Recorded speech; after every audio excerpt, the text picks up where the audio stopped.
Here is something that stopped me in my tracks when I first learned it. 80% of all autoimmune disease patients are women, 8 out of 10. And the rates are rising fastest in women under the age of 45. This is not a coincidence. This is a pattern.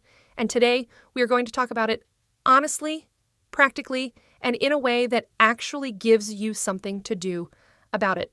Welcome back to Living Simpler. I am Amy Mewborn, and if you are new here, this show is about cutting through the noise in the wellness world and giving you real, evidence-based, actionable information so you can make decisions that actually support your health.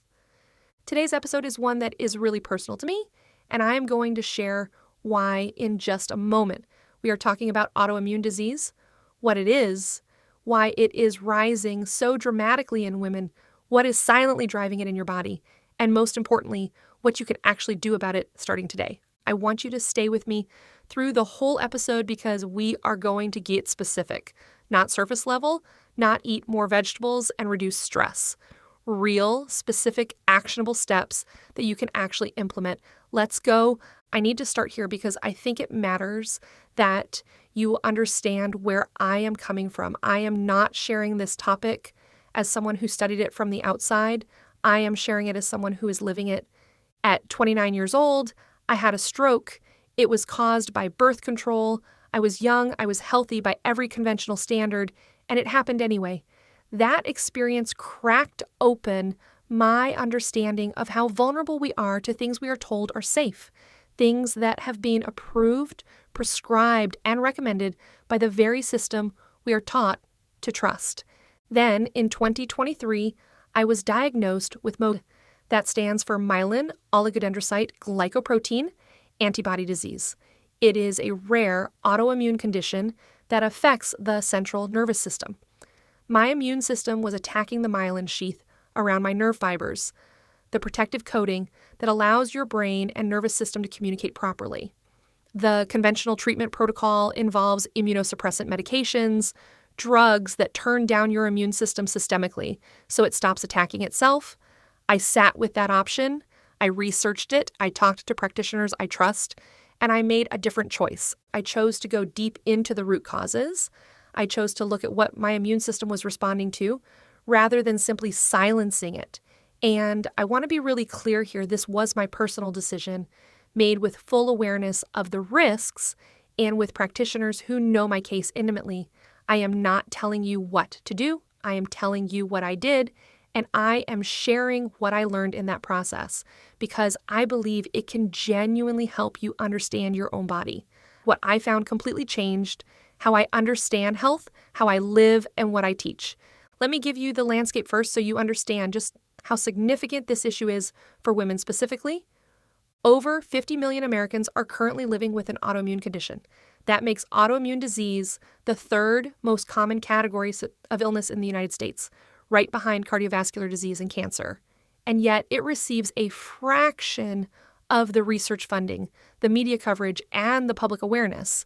Hashimoto's thyroiditis is one of the most common autoimmune conditions, and it is wildly underdiagnosed because standard thyroid panels often do not include the antibody testing that would catch it. Here's a statistic that I think every woman deserves to know. 80% of hypothyroidism cases are actually Hashimoto's, meaning the immune system is actively attacking the thyroid gland. Most women who are handed a thyroid prescription are never told their immune system is destroying the very organ that prescription is supposed to support. That is like turning off the smoke alarm while the fire is still burning. Rheumatoid arthritis affects 3 times more women than men. Lupus affects 9 times more women than men. Multiple sclerosis is increasingly more common in women than men, and that gap has widened significantly in recent decades. Celiac disease, Sjogren's syndrome, psoriasis, inflammatory bowel disease, all of these disproportionately affect women, and all of them are rooted in the same underlying immune dysfunction. And here is what I think is even more alarming than the diagnosed cases. An estimated 10 to 15% of the population has an active autoimmune reaction causing severe symptoms, but remains undiagnosed because they do not yet have what conventional medicine calls permanent tissue damage. The medical system typically waits until something is irreversibly broken before it gives you a label and a treatment plan. That means millions of women are suffering right now, feeling dismissed, told their labs are normal, told it is stress or anxiety or just getting older, when there is actually something very real and very measurable happening inside their immune system. It also means that if you have one autoimmune condition that is unmanaged, you are highly likely to develop others, because the root inflammatory mechanism, the thing driving the immune system to attack in the first place, is never addressed. Rheumatoid arthritis leads to Hashimoto's, leads to lupus, not because you are unlucky, but because the fire was never put out. So let's talk about the fire. Here is the question that leads to healing, and it is not the question most conventional doctors are trained to ask. Most doctors ask, how do we suppress the immune response? And that question makes sense from a symptom management standpoint, but it does not lead to healing. It leads to management, and there is a very big difference between those two things. The question that leads to healing is this: why is the immune system responding this way in the first place? And what is it responding to? The answer almost always comes back to three things: chronic inflammation, metabolic dysfunction, and toxic overload. Not one of these in isolation, but often all three working together, creating an internal environment where the immune system loses its ability to distinguish what belongs to the body and what does not. Chronic inflammation is the foundation of this entire conversation. The World Health Organization identifies it as the greatest threat to human health and the leading cause of death globally. Nearly 3 in 5 adults have at least one inflammatory condition. And here is what most people do not realize. 90% of inflammation occurs silently inside cells without any obvious swelling or pain. The signs look like persistent fatigue, brain fog, stubborn belly fat that will not move no matter what you do, poor sleep, slow recovery from illness or injury, and a general feeling that your body is just not working the way it used to. These are symptoms that are very easy to explain away and very easy for a doctor to dismiss. Blood sugar dysregulation is one of the most powerful drivers of that chronic inflammation. Every time your blood sugar spikes and then crashes, you create an inflammatory cascade in your body.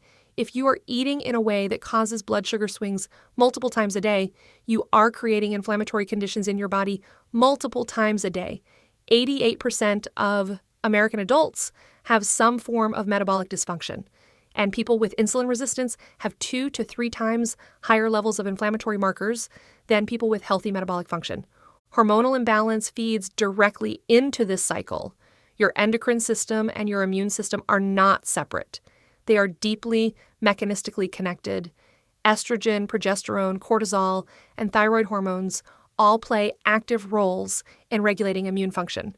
This is a significant part of why autoimmune disease disproportionately affects women.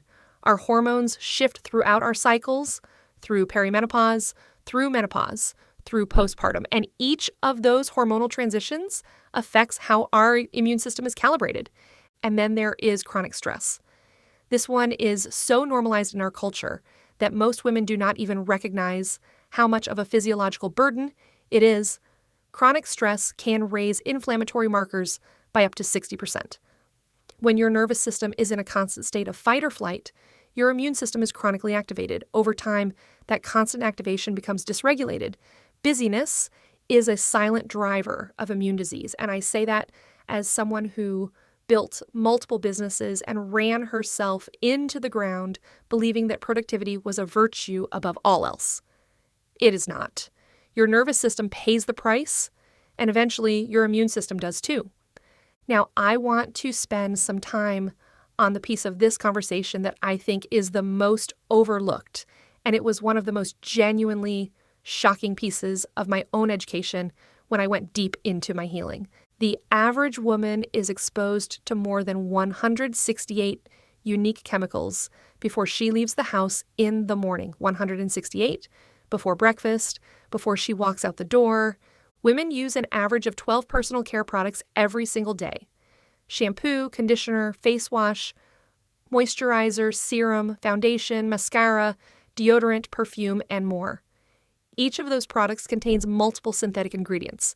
Many of those ingredients are endocrine disruptors, meaning they directly interfere with your hormone signaling and your immune function. And here is the part that most health conversations completely skip.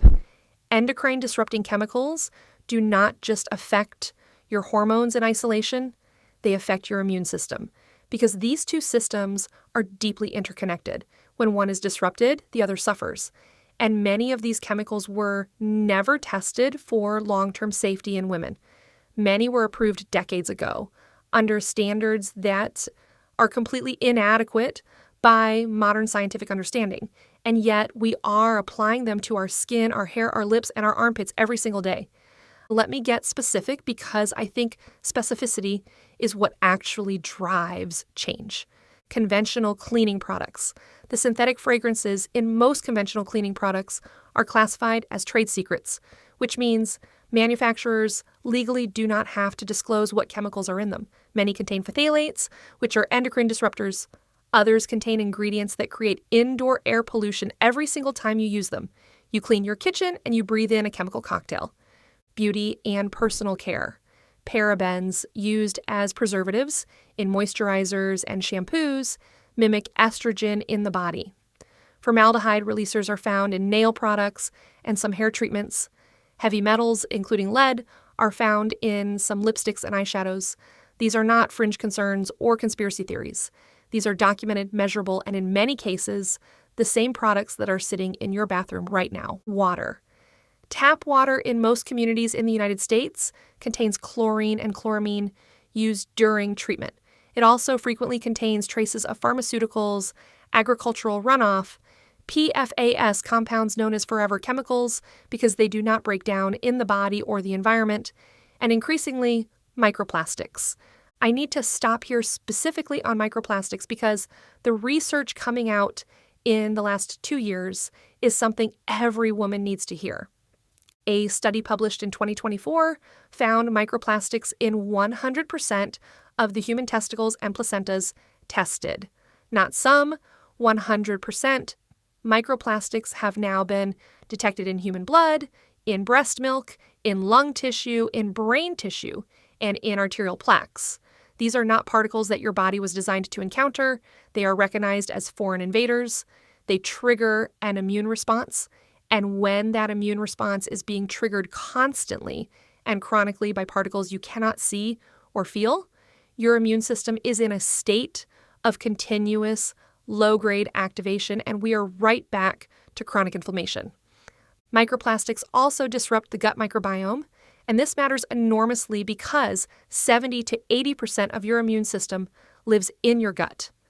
The health of your microbiome directly determines how well your immune system is calibrated.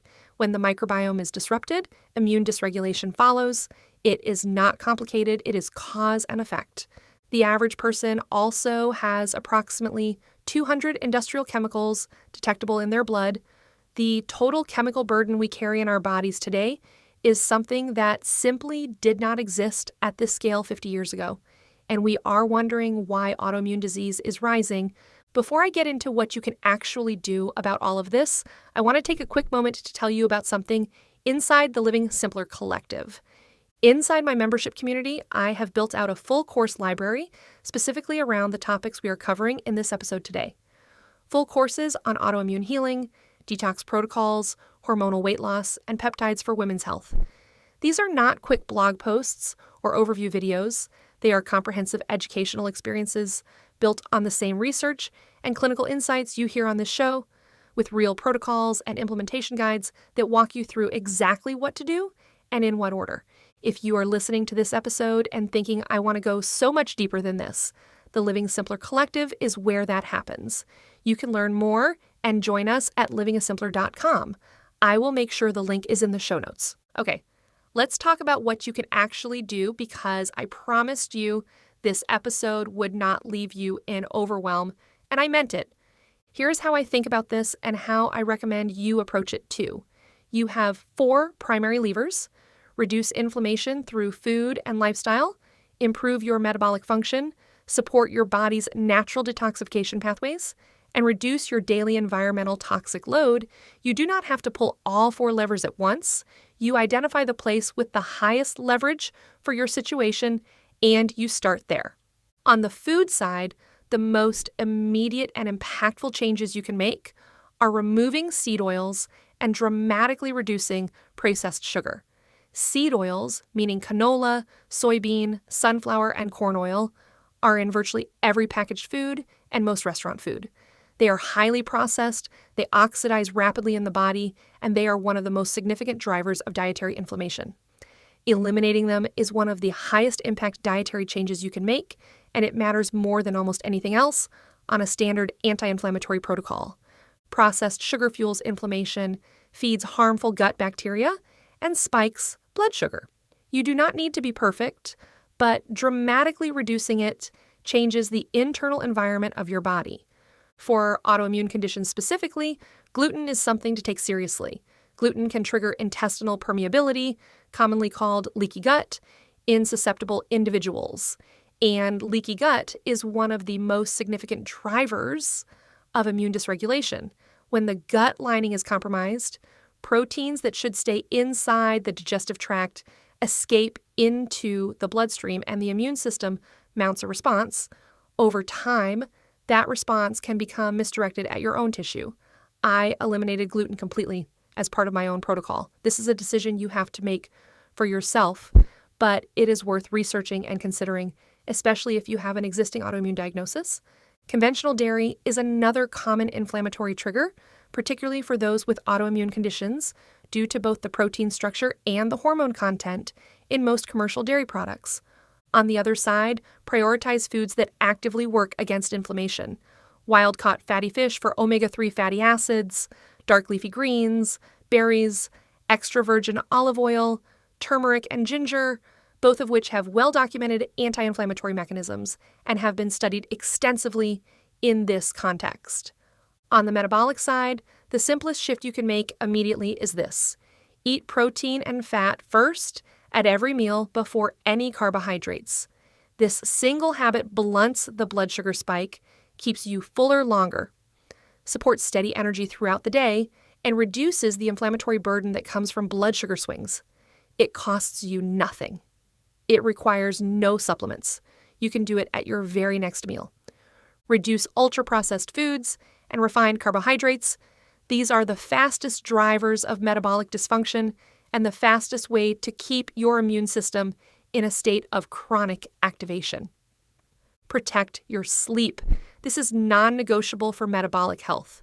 One night of poor sleep can create a level of insulin resistance equivalent to weeks of poor eating. If you are doing everything else right and your sleep is consistently compromised, your metabolic health will reflect that.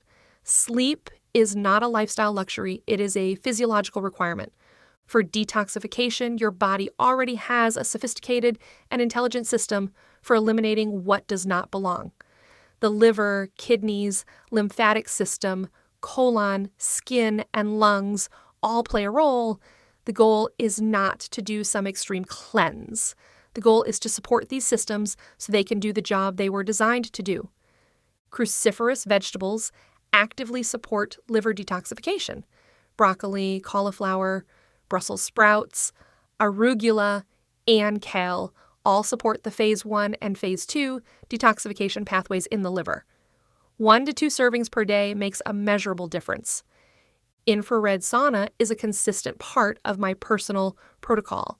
Sweat is a legitimate detox pathway, particularly for heavy metals and certain fat-soluble toxins that other organs struggle to process efficiently.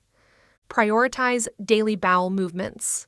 If you are not eliminating at least once per day, toxins that your liver has already processed are being reabsorbed rather than excreted. This is one of the most overlooked pieces of a detox conversation, and it is also one of the most foundational.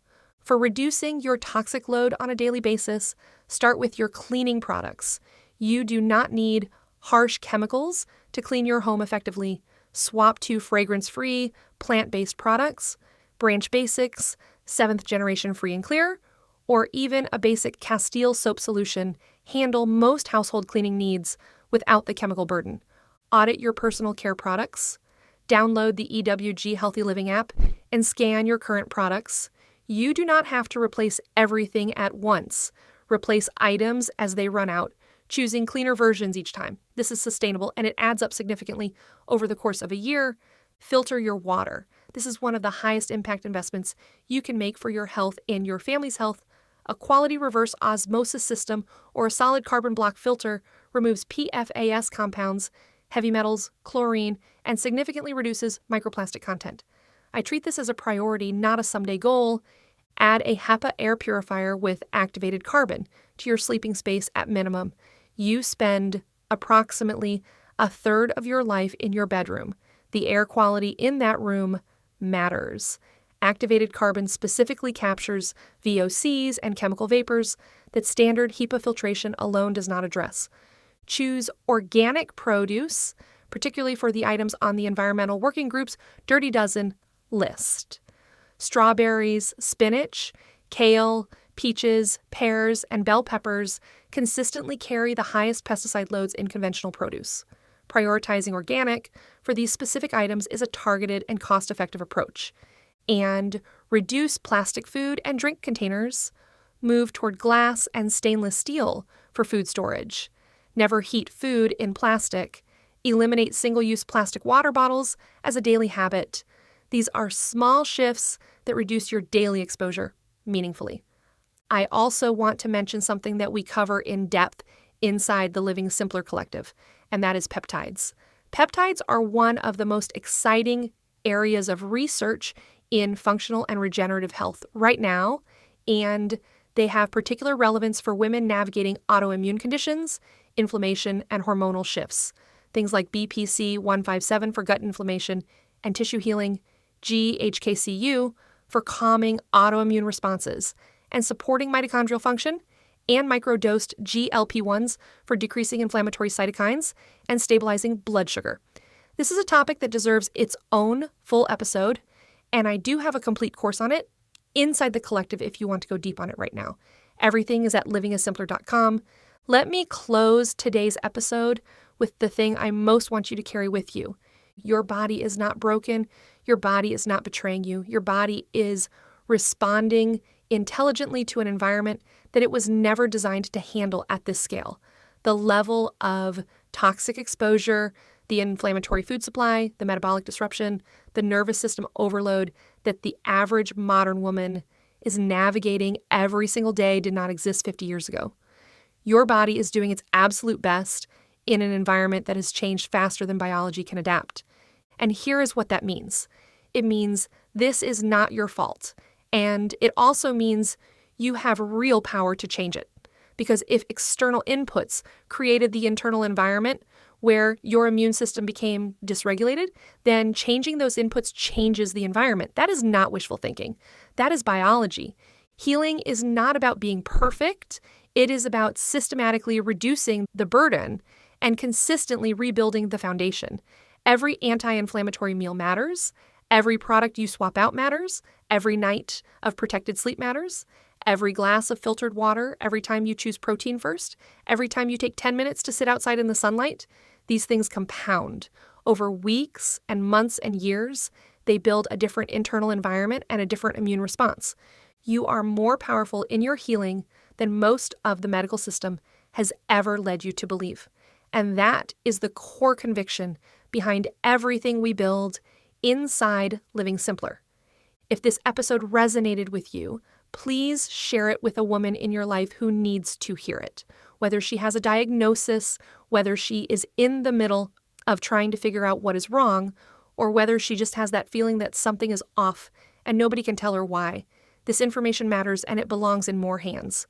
Leave a review if you are listening on Apple Podcasts. It is one of the most meaningful ways you can support this show and help other women find it. And if you are ready to go deeper on autoimmune healing, detox, metabolic health, hormones, or peptides, come find us inside the Living Simpler Collective. Full courses, real protocols, and a community of women doing this work alongside you. Everything is at livingassimpler.com, and the link is always in the show notes. Thank you so much for being here today. Keep living just a bit simpler, and I will see you next week.